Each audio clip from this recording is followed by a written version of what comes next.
I still remember that night like it's carved into my skin. The air was heavy, sticky with heat, and every sound seemed amplified. The hum of distant traffic, the rustle of leaves, the low growl of Kobe, our 2-year-old dog. My mom's girlfriend had asked me to help burn some old boxes in the backyard to clear space in our tiny house. Normally, nothing about the backyard worried me. It was just a small patch of grass, nothing remarkable. But that night everything felt wrong the second we stepped outside. We lived in a cramped 2-bedroom apartment converted from a house, 5 people. 2 dogs, 3 puppies, barely enough room to breathe. But the backyard was the only place where the chaos didn't crowd us. I remember taking Kobe out on his chain, keeping him away from the fire. Valentine, our older dog, was roaming freely. Everything started normally.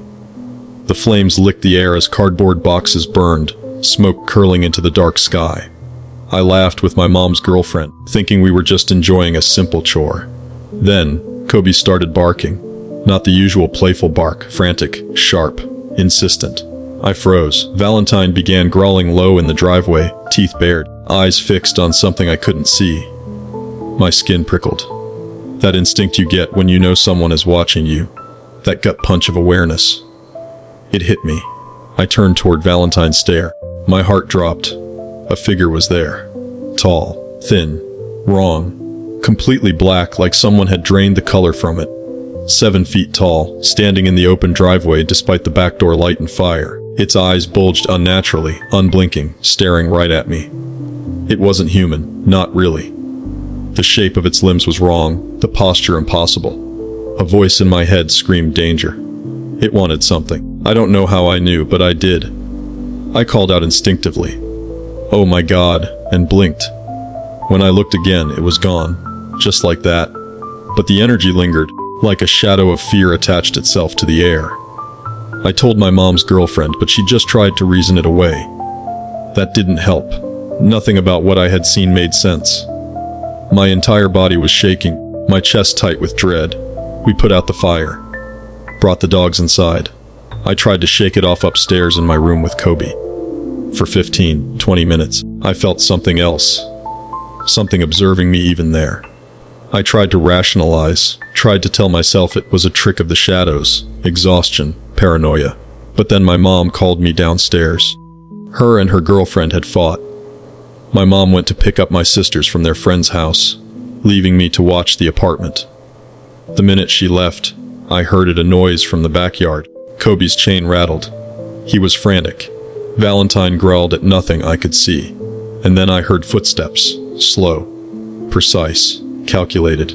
They weren't human footsteps, but they weren't random either. Whoever, or whatever, was there knew exactly where it could move without being fully seen. I ran to the bathroom and locked the door. Called my grandma. She has always believed in things like this. Creatures outside human comprehension, forces that don't obey logic.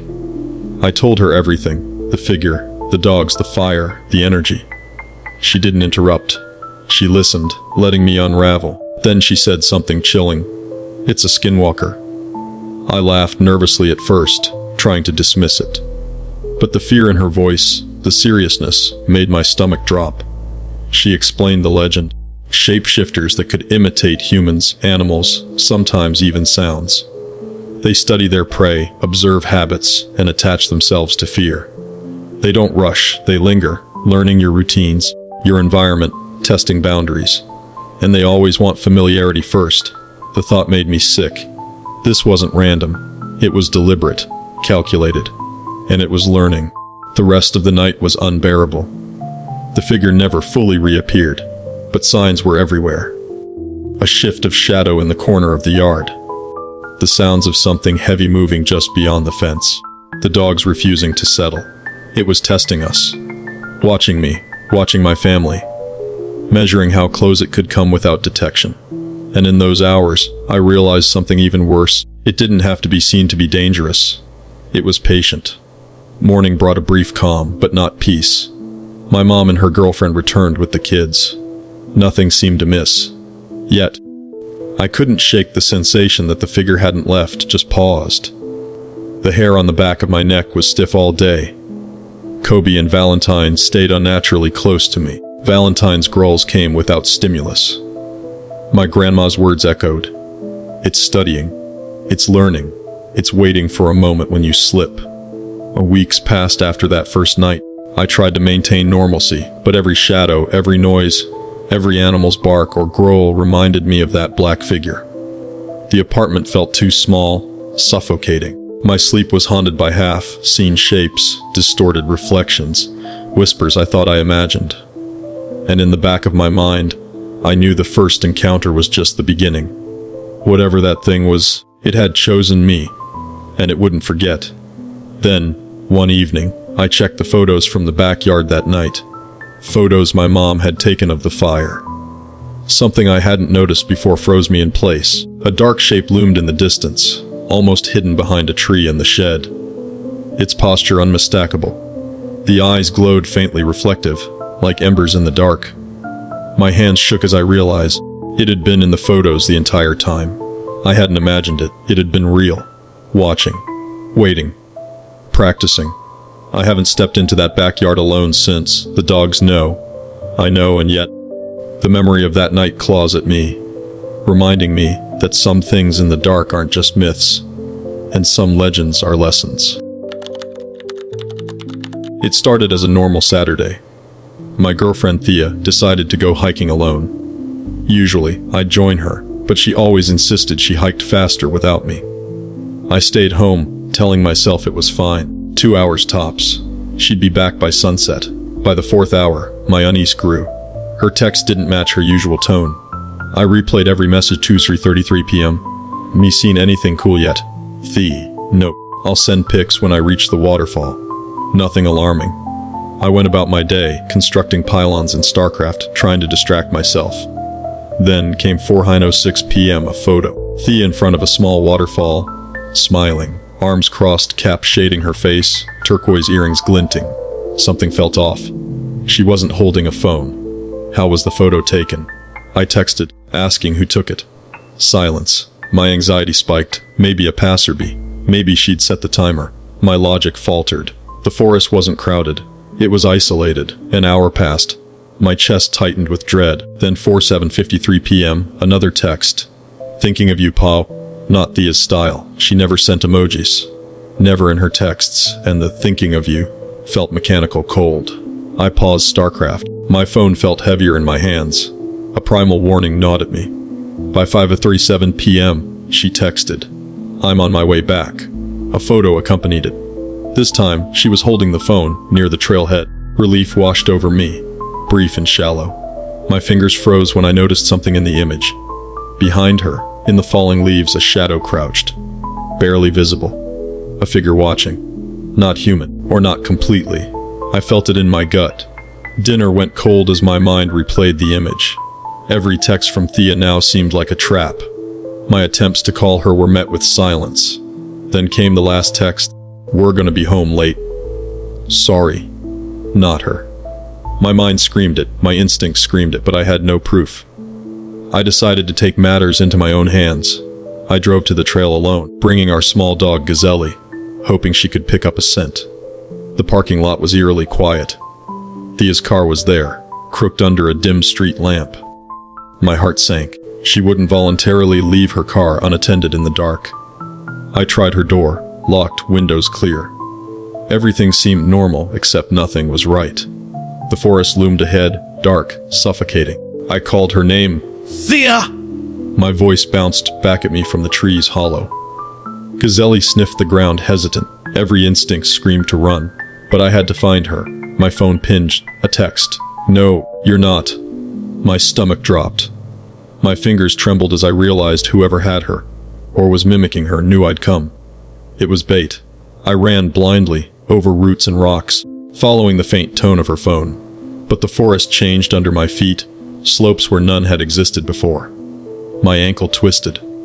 Pain shot up my leg, but adrenaline pushed me forward. Then I heard it, that strange, digital-like tone. The notification sound Thea's phone always made. It wasn't just her phone, it was a lure. Gazelle barked, warning me, but I pressed on. Another text appeared mid-run. You're out here looking for me, why don't you come closer? The winky face burned into my mind like acid. Whoever, or whatever, said it was not human. It knew me, knew my weaknesses, my fear, my love. I collapsed behind a boulder, gasping. The woods fell silent. The phone buzzed again, vibrating violently in my pocket. I ignored it, and then I saw movement. A figure, crouched behind a tree. Not Thea. Something tall, impossibly thin, black, blending into the shadows. It tilted its head, almost curious. I scrambled backward. Gazelle growled. The figure disappeared, melting into the darkness like smoke. The forest seemed to close in, every tree a looming sentinel. Hours passed, though it felt like minutes. I eventually returned to the parking lot. The car was still there. The police had begun a search, but nothing made sense. No footprints led away. No broken branches. No signs of struggle. Then I found it, a turquoise earring, glinting faintly on the asphalt. One of Thea's. I called the police immediately. They traced cell towers. Most of the park fell under the search area. Nothing. Just emptiness, shadows, and that creeping sense that we were being watched. Finally, at 6:42 a.m., my phone pinged. A new image from Thea. This one wasn't bright. Grainy dark. Taken just before dawn or just after sunset, Thea leaned against a tree, arms hanging loosely, cap shadowing her eyes, hair wild. My stomach turned. She looked wrong. Hollow, and behind her, indistinct in the gray forest, a figure mirrored her stance, watching, waiting. Then came the final text. Are you going to come find me? Maybe it's time to return to the woods. Every instinct screamed trap, but every thought screamed I had to go. The lesson was brutal. The Skinwalker, if that's what it was, didn't just mimic humans. It used them to lure prey. It learned patterns, habits, and emotions, and it knew exactly which strings to pull. By the time I prepared for the forest again, I realized some legends are not just stories on Reddit. They are traps, meticulously crafted over years, and the moment you respond, you become part of the experiment. When people talk about Arizona nights, they usually mention the silence. The desert doesn't hum like a city. It listens. Sound travels too cleanly, too far, like the dark is holding its breath. That's why I noticed the voice immediately. I lived alone in a ground floor apartment just outside Phoenix. Cheap rent, bad insulation, thin walls, but quiet, at least it used to be. My building faced a patch of undeveloped desert, fenced off but wide open beyond that. No streetlights, no houses, just dirt, brush, and darkness.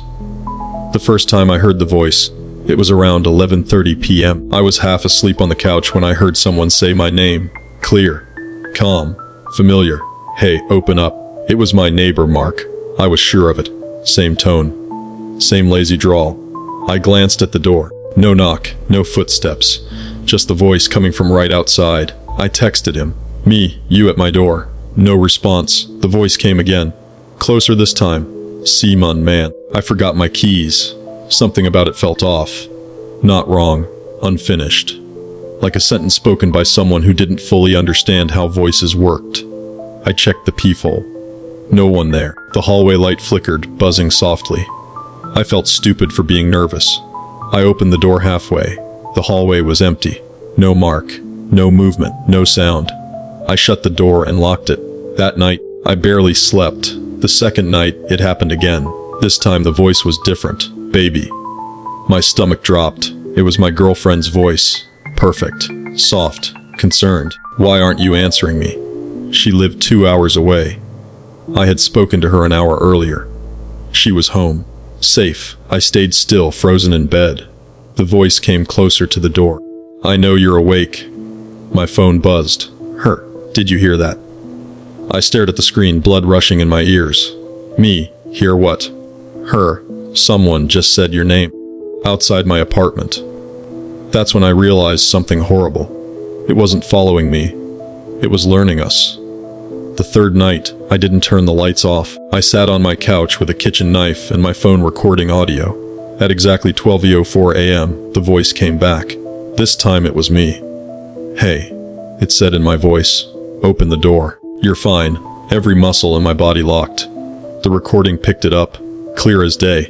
My voice, my cadence, my pauses, but I wasn't speaking. The voice laughed softly. not quite right, like it was copying laughter from memory. I backed away from the door. The voice lowered. "I can hear your breathing." The hallway light flickered again, then went out completely. I didn't move. I didn't respond. I remembered something my grandmother once told me about desert legends. Never answer a voice you didn't invite. Never open a door for someone you didn't see arrive. The voice tried again. Softer. Kinder. "You don't have to be scared." Then sharper. "Open the door." The doorknob turned. Just slightly. I screamed and slammed my weight against the door, locking the deadbolt again. Silence followed. Deep. Absolute. The next morning, my landlord called. He asked if I'd been wandering the complex at night. Said multiple tenants reported me knocking on doors, calling their names, asking to be let in. I moved out that week, but the last thing still haunts me. On the final night, as I packed my things, my phone buzzed. A voicemail. No missed call. Just a message. I played it. It was my voice, whispering. I almost got it right that time. It started with small things. Things I didn't notice at first. My little sister, Emily, had a habit of leaving her shoes by the door. One morning I found a pair that looked exactly like hers, even the scuffed toes, but they weren't hers. The colors were slightly off, the laces knotted differently. My stomach dropped. Over the next few days, noises followed me around the house. Footsteps in the hallway. Doors closing by themselves. The dogs barked at nothing. I chalked it up to stress, paranoia, maybe the Arizona desert heat messing with my mind. But the pattern became undeniable. The first clear sign came one evening, while my mom was at work. I was in the living room, scrolling through Reddit, when I heard my younger sister calling my name. "Hey! Can you help me?" I answered immediately, thinking it was Emily. "Yeah, be there in a second." And no reply. I walked toward the sound. The voice called again, clear, confident, soft, identical to Emily's. But when I turned the corner, the living room was empty. Panic set in. I rushed to her room. Empty. Checked the backyard through the sliding glass door. Nothing. Only the dogs, standing still, staring at the empty yard. Then I heard it again. Not Emily. Something else. Something imitating her. I froze. Every instinct screamed run, but I couldn't. The dogs growled low, their hackles raised. My heart raced. I whispered to myself, "Not real, can't be real." I stayed up that night, every light on, knives on the counters, my phone ready. The house was quiet, too quiet. Around midnight, I heard my mom's keys in the front door. Relief washed over me. I ran to greet her, but froze. Something moved in the shadows of the hallway. A tall figure, thin, unnatural, its head tilted at an impossible angle. Its voice, mimicking my mom perfectly, called from the other side of the hall. "Did you hear that? I think someone's outside." I dropped the knife. My legs shook uncontrollably. The real mom stepped inside moments later. She looked at me puzzled. I pointed toward the hallway. She saw nothing. By morning, the figure had disappeared. But the dread remained. Over the next few weeks, the Skinwalker, whatever it was, started testing me more aggressively. My sister's voices would call me from other rooms, the dogs reacting frantically each time. The front door would creak even when locked. Footsteps on the stairs, slow, deliberate. Sometimes it would imitate my dad, sometimes me. I started keeping a log, writing every sighting, every sound. What I realized terrified me, it only mimicked the people closest to me. Family members, pets, even our voices. Its goal wasn't random terror, it was infiltration. Then came the night of the bathroom incident. I was brushing my teeth when I heard the bathroom door creak open behind me. I turned, no one there. But I heard my younger sister whisper, "Can I come in?" Her voice, perfectly imitated.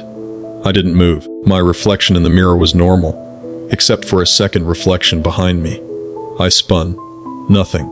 The Skinwalker was patient, meticulous. It studied behavior, habits, speech patterns. It learned who we were. And one night, it would use that knowledge to lure us into the open alone. Then it got worse. I was babysitting my nieces one evening. Emily was upstairs asleep. I was in the living room, gazing at the TV to distract myself from the oppressive dread. The dogs were restless. Then, through the baby monitor, I heard Emily's voice. "Uncle, come upstairs." I froze. Something in my gut told me do not go. But instinct, love, care, 1,000 tiny reasons pushed me toward the stairs. My phone lit up. A text message from Emily. "Uncle, come help me, please." I didn't look at the number. I didn't check the time. I just froze. That voice, it was wrong. The tone too precise, too perfect. It was her. But it wasn't her. I stayed downstairs. Minutes later, the real Emily appeared at the top of the stairs. Confused. Safe. The text was gone. I called my grandma. She said the same thing she always did about legends. Patience is their weapon. They imitate, they study, they learn, then they strike. And the first strike is almost always unnoticed. That night, I stayed in my room with the doors locked, the dogs close, the lights on. Every shadow, every sound, every whisper reminded me the Skinwalker had not only watched us, it had known us. Our habits, our fears, our love for each other. The weeks that followed were a constant battle. I couldn't leave the house alone. The dogs refused to go outside. Even going to the bathroom became an ordeal.